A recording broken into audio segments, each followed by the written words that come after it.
Good morning, good day, everybody. Cuts One back again. Thought I'd share this article.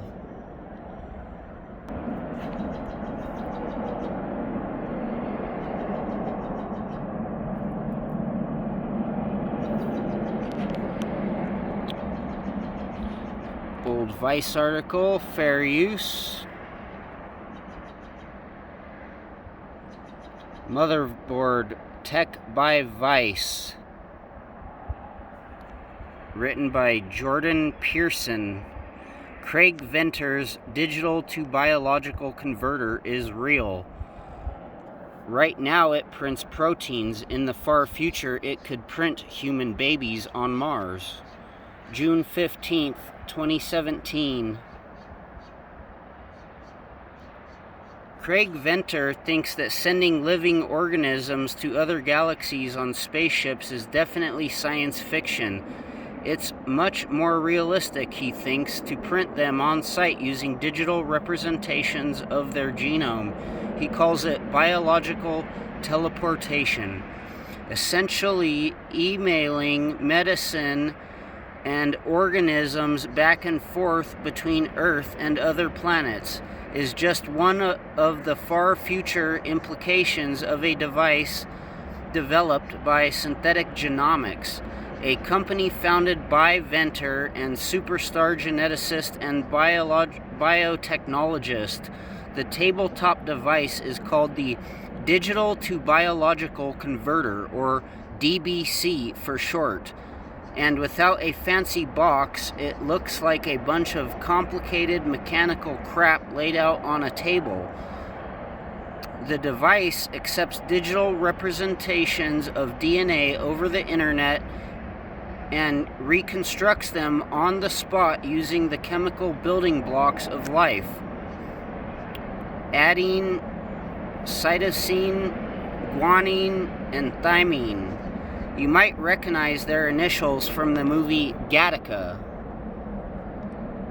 Just like a printer, it needs cassettes, but instead of colors, it's bottles of chemicals, Venter said over the phone. It's packaging complex biology that each of our tiny cells do remarkably well at much, much smaller scale.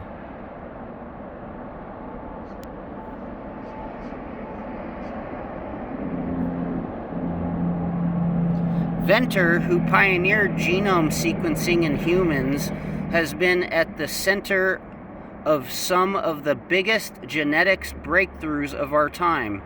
He has been teasing the advent of the DBC for years in interviews, and in his 2013 book, Life at the Speed of Light. Along the way, Synthetic Genomics developer and precursor to DBC called the BioXP, which can reconstruct DNA but not quite from scratch.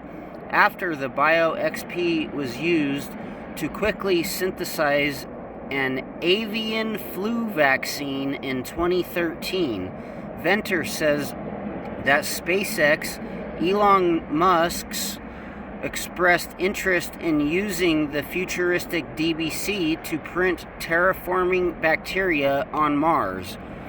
Getting antimicrobials and vaccines to space is going to be important, and not at the slow pace of rocket ships, Venter said. Now the DBC has become more than just a futuristic curio, with a peer-reviewed paper published this month in Nature Biotechnology. The paper describes the system in detail and lays out some of its successes. It can print DNA, RNA, key for coding DNA instructions, viruses, some kinds of vaccines, and bacteriophages to kill infections. It can also print the synthetic bacterium developed by Venter last year, which with just 437 genes is the simplest life ever, according to him. This paper and the attention that Venter hopes it will garner could be the start of a worldwide revolution in medicine. If enough people buy into the idea, and the DBC itself, that is, right now it has some issues. Namely, synthesizing DNA with a device is an incredibly wasteful and expensive process, and it isn't totally error-proof. But Venter is optimistic. If you had a DBC hooked up to your desktop computer, we could email your insulin or a vaccine, and the device would produce it for you ready to go, Venter said. If you think about all the protein-based drugs that are out there, if you can get those by email instead of getting them from the pharmacy, is conceptually going to be a very different world.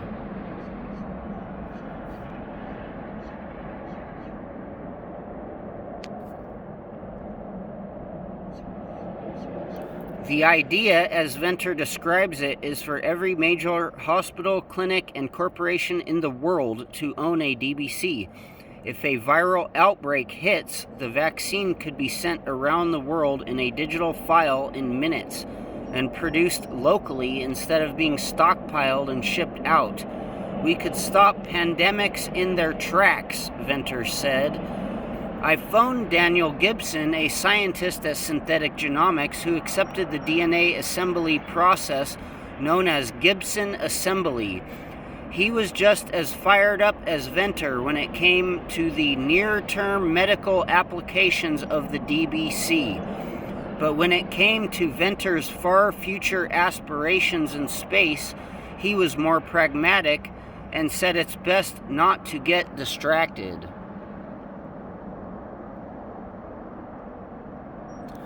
Venter credits Gibson with much of the nitty-gritty work in developing the DBC, and so Gibson knows exactly how much more work there is to be done before it can print DNA constructs larger than a virus, perhaps even people in space.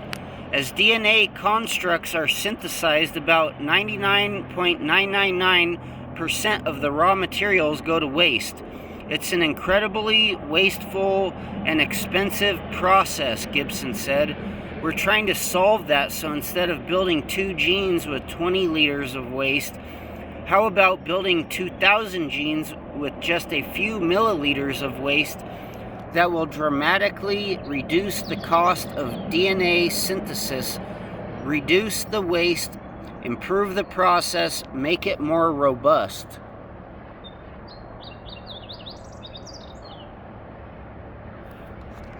Synthesizing DNA is also prone to introducing unwanted mutations, Gibson said. The DBC, as described in the Nature paper, has this pretty well worked out for the size of DNA constructs it can currently print. But as they move to more complex organisms, the threat of introducing mutations increases. All it takes is one DNA base to be incorrect for a protein not to work or a therapeutic not to do what it's supposed to do. For a cell to not be functional, Gibson cautioned. Getting the DBC to fulfill some of Venter's fully afield ideas is going to take all the tech that Synthetic Genomics has developed already, as well as techniques that they haven't even thought of yet. Look how fast we went from the Wright brothers plane to supersonic jets, or from very crude DNA synthesis methods to now doing human genomes on average every 12 to 15 minutes, 24 hours a day, said Venter, who sequenced his own genome and released it to the world back in 2007. The DBC is more akin to the Wright brothers' first plane rather than to the ultimate biological teleporter.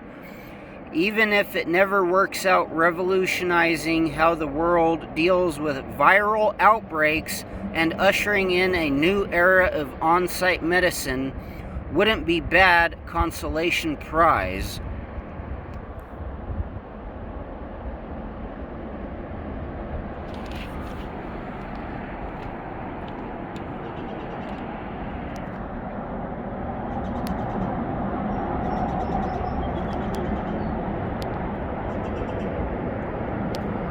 Peace and love, everybody.